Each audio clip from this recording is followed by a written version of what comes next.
Welcome to the channel and welcome to the show. If you don't already know, my name is Reni, a pagan from the beautiful country of the Netherlands.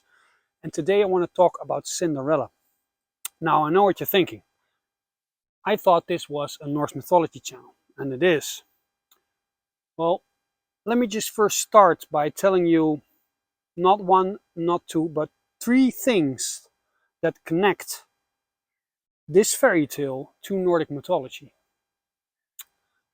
The first one is, well, you probably think that most of the fairy tales we know in Europe have been written down by Hans Christian Andersen, like a long time ago.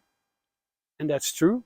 But lately there's been a lot of evidence that would suggest that these stories were written down by Hans Christian Andersen, but they were told for generations, generations, and generations, just like the Nordic and Germanic myths. And when something is told for hundreds or thousands of years, there are usually some very deep truths that are hidden inside that story. So today we're going to go looking for that, but that's one of the things they have in common. The other thing, which is an even more spectacular thing, is Cinderella in Old Norse is known as Ashkunin, which translates to Ash is Ash and Kunin is child, Ash child. So there is at least your second reference to Nordic mythology, meaning that in Nordic mythology, according to the lore, we are children of Ash and Elm. I know I said clay in the last episode, I made a mistake, but we are made of Ash and Elm. So child of Ash, that's a reference to Nordic mythology. And a child of Ash could also mean, what is the most famous ash tree in Nordic mythology? That's Yggdrasyl, the world tree. It's the world tree that connects everything and all things. It goes to Earth, Midgard, Asgard, Vanaheim, Alfheim, all the Heims, because home is where the Heim is.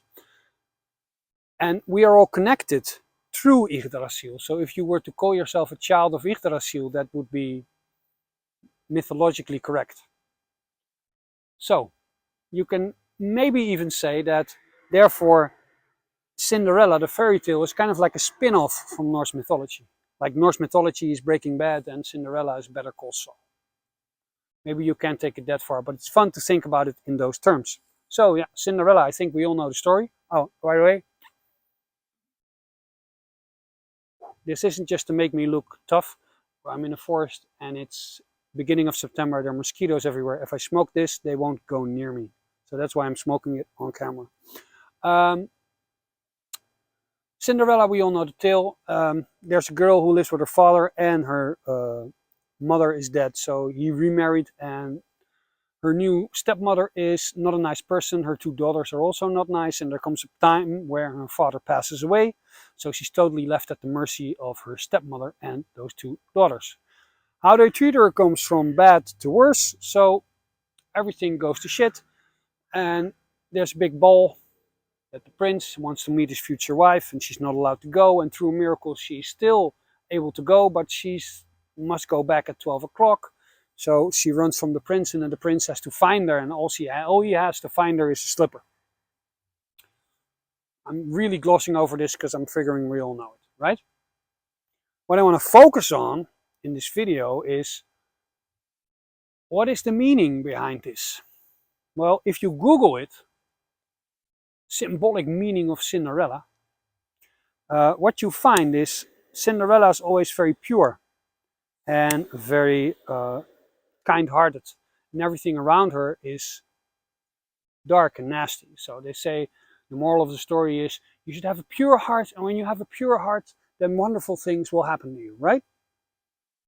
Well, that's kind of all right, but to be honest, I think we can do better than that. I really do. Is my hair still okay? We can do better. I'm going to give you some additional explanations.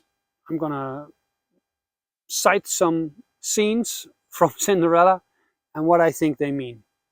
Now, first of all, she is alone, meaning that her father died. Now, what could that symbolically mean? Well, when you're a child, you look up to your dad.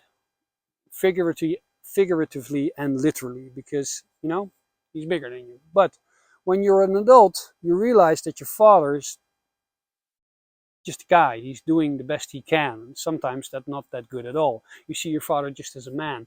And that means you need someone else to look up to. A god, a higher ideal.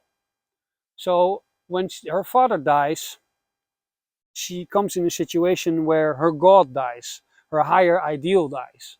And that stepmother and those two daughters who bully her and who make her do demeaning things and who humiliate her, what those represent, I believe, is your own egotistical wants and need. It is your own inner monologue who's telling you that you are shit and that things are bad and you see things in a very dark way. Why? Because you don't have that divine light that you can connect to, because you don't have a father. So now,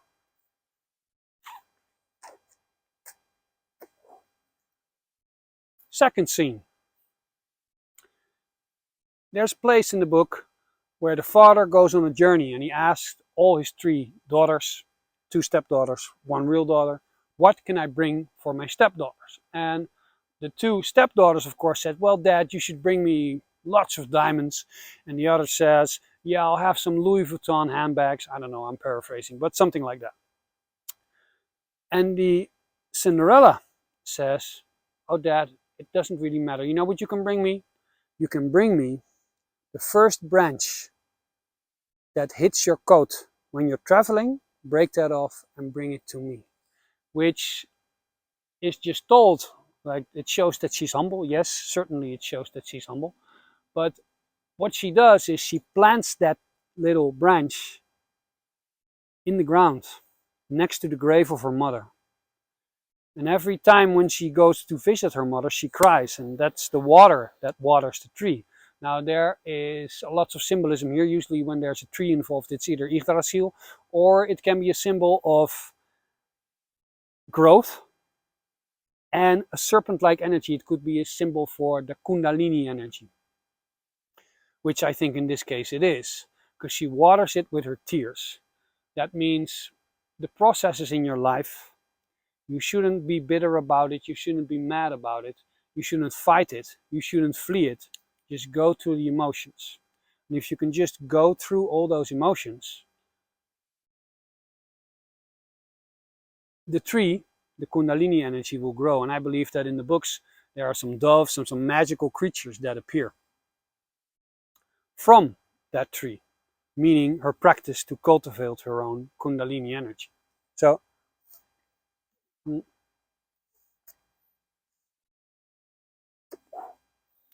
and those, I believe it were doves, those creatures that, those magical creatures that inhabit that tree, also help her. They help her get to the ball.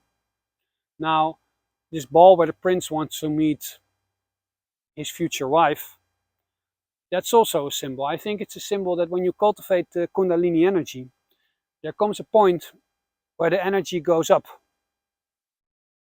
And it goes here. In Dutch, German, you say hevel, like your energy wheel. And you see everything. You see it. And then you see how beautiful life is. Because you think life is shit. There's so much suffering. But when you truly open that eye, you start to see that you are loved beyond compare. That everything is magic and everything is beauty all around you. And that's what that magical ball symbolizes. She finally cultivates enough energy that she can defeat the stepsisters and her stepmother, which represent her own egotistical wants and needs and thoughts. Because the stepmother gave her a riddle or a special mission, and it's impossible to fulfill. But somehow, with the help of the animals from the Kundalini tree, she manages to do it. So, another mosquito. Kundalini energy up. She sees everything and it's beautiful. But what happens when you have that experience? It frightens you to your core. You think that I am not worthy of such beauty. This can't be real. And that's why the clock ticks 12 and she needs to go. She can only spend a limited amount of time in that state where everything is beautiful and everything is magical. But after she's done that, something great happens. Because the prince, which symbolizes her marriage to the magical world, knows she exists. And this reminds me of an old saying, and I don't know who said it first. Whatever you are longing for also longs for you. So this magical world, this prince, comes looking for her as well. And she needs time to cultivate it. But in the end, they come together and her whole world is magical. Now this is what I think that Cinderella, or Ashkuning, Koningin in Old Norse, stands for. It makes sense because we tend to take things at face value, visual. We are very visual because we constantly see new things. TV, phone screen, we can travel everywhere. But in olden times, I mean, there were people who traveled, but a lot of people just were born, let's say, in this forest, and they had an area which they saw, and that's just basically it. That's what they saw. So all the adventures were inside. And I believe that Ashkuning, Cinderella, is an adventure that takes place on the inside of a human. It's when somebody embraces its spiritual nature and when somebody takes time to cultivate that energy that crawls up from your spine and which connects you to the world of the gods, to your Asgard. That's the story. Well, as always, if you think I am completely right, let me know. If you think I'm completely wrong, let me know in the comments. And something in between is always nice to hear from you. As always, ga met de goden. And I'll see you in a week or two.